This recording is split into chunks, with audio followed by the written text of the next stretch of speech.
Voici la deuxième partie des classes de mots.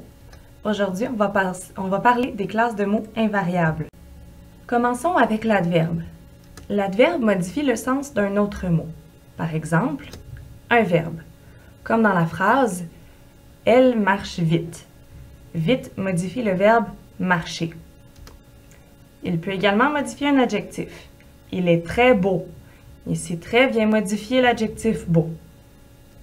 Ou un autre adverbe. Elle parle très bien. Très modifie l'adverbe bien. Il peut être effacé de la phrase.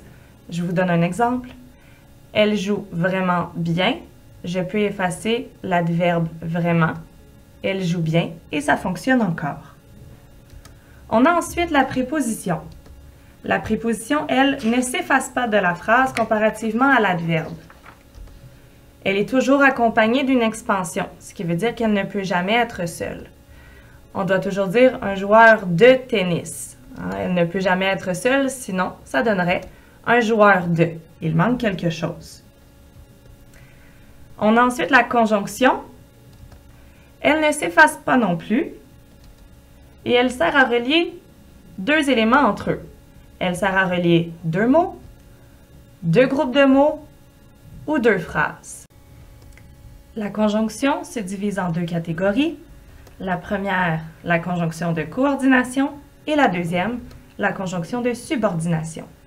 La conjonction de coordination, elle, sert à unir deux éléments de même fonction.